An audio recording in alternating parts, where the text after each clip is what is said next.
नमस्कार साथियों, कार्यक्रम बिजनेस के माहिर में आपका स्वागत है। साथियों, अगर मैं आपसे कहूं कि इंसान को सांस लेने के लिए किस चीज की सबसे ज्यादा जरूरत होती है, तो सीधा सा जवाब है प्राणवायु ऑक्सीजन, क्योंकि इसके बिना हमारा कोई अस्तित्व ही नहीं है। बिजनेस का भी यही नियम है, ग्राहक नहीं तो व्यापार नहीं। व्यापारी का मुनाफा घाटा सीधा ग्राहक तय करते हैं। आज की कहानी में फुलकारी दीदी अपने ग्राहकों के लिए बहुत अच्छी सेवाएं दे रही है। उनकी पसंद नापसंद सब ध्यान रखती है। दुकानदारी की जब बात हो तो ग्राहक को परिवार से ज्यादा जरूरी समझती है। इसी वजह से उसका भाई चंदू उससे नाराज हो गया है। तो आइए सुनते हैं आखिर हुआ क्या है। अरे चंदू, जरा ये कुर्सियाँ तो लगा, ग्राहक के आने का समय हो रहा है भाई। जी फुलकारी दीदी, अभी लगाता हूँ। फुलकारी दीदी कहाँ हो? अरे चंदू, कहाँ भाग रहा है? जहाज पकड़ना है क्या? और इतनी जल्दी उठ कैसे गया? दीदी, वो जो कल मुझे यहाँ से टी शर्ट दी थी, उसकी जगह कोई बढ़िया सी दो, मुझे घूमने जाना है। अरे कल बोल रहा था इसको पहनकर बड़ा रणबीर कपूर लग रहा हूँ। खैर अभी नहीं, बाद में आना। और वो देखो, आ गए ग्राहक।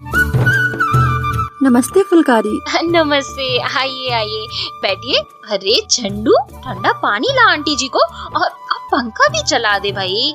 बताइए आंटी जी, क्या चाहिए आपको? वो पिछले हफ्ते मैं यहाँ से एक सूट लेकर गई थी, अच्छा तो था, लेकिन मेरे पति कह रहे थे मुझ पर अनारकली ज्यादा अच्छा लगेगा, तो आप इसको बदल दीजिए। बदल तो जाएगा ना?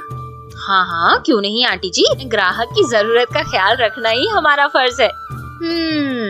ये लीजिए अनारकली सूट। धन्यवाद। अच्छा जी, यहाँ तो मुँह से चाशनी टपक रही थी, ग्राहकों की बड़ी सेवा हो रही थी, ऐसा क्यों? ध्यान दीजिए, ग्राहक सेवा का व्यापार में ये आप में विश्वास और अनुभव तैयार कर जाएगी। अगर पूरा नहीं करेंगे उनकी जरूरतों को, तो आपकी व्यापारिक यात्रा अधूरी रह जाएगी। क्या हाल है फुलकारी? क्या तुनकबाजी हो रही है भाई बहन में? कुछ नहीं दीदी, चंदू को समझा रही थी कि ग्राहक की हर जरूरत को समझना पड़ता है। चंदू बेटा, व्यापार में ग्राहकों के साथ अच्छा व्यवहार और अच्छी ग्राहक सेवा ही व्यापारियों को सफलता दिलाती है। उनकी समस्याओं को अगर व्यापारी अच्छे से समझेंगे तो उन्हें भी लगेगा कि उनका अच्छा ख्याल रखा जा रहा है। उद्यमी दीदी, ये फुलकारी दीदी मेरा तो ध्यान रखती नहीं और यहाँ ग्राहकों को हर बात पर पूरा ज्ञान दे रही है। बिजनेस में हर बात जानना जरूरी है ना, और उससे जुड़ी पूरी जानकारी ग्राहक को देनी भी पड़ती है। ग्राहक को तो उसके हर सवाल का जवाब चाहिए। अगर फुलकारी कपड़ों का बिजनेस करती है तो ग्राहक को कपड़ों से जुड़ी सारी जानकारी देनी पड़ेगी, तभी तो वो बार बार यहाँ आएगा सामान खरीदने। अच्छा दीदी, गांव में जो सादिया दीदी है वो भी ग्राहकों से अच्छा बर्ताव करती है, फिर हम उससे और बेहतर होने के लिए क्या करें? देखो, जो व्यापारी तुम्हारे साथ कंपटीशन में है ना, पहले तो उसके काम करने के तरीके को बारीकी से समझो। ये जानो कि ग्राहक उसकी चीजों को इतना पसंद क्यों करते हैं,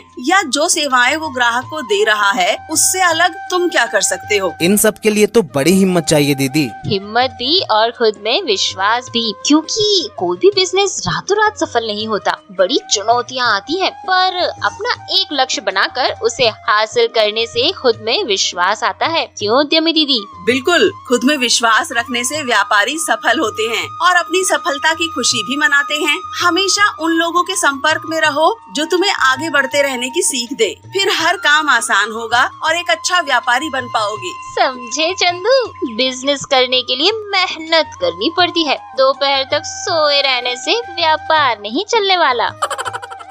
अच्छा ठीक है, अब जल्दी से मेरी टी शर्ट बदल कर कोई और दे दो ना। बिका हुआ माल वापस नहीं होगा, चलो यहाँ से।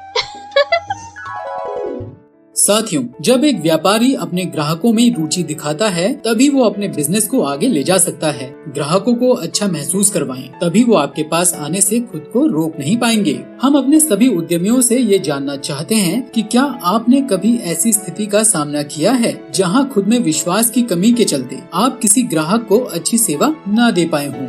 आप उन स्थितियों को कैसे संभालते हैं जहां ग्राहक की जरूरतें या अपेक्षाएं आपकी समझ से परे हैं? अपने अनुभव हमें जरूर बताएं अपने फोन में नंबर 3 का बटन दबाकर। जल्द ही मिलेंगे आपसे। नमस्कार।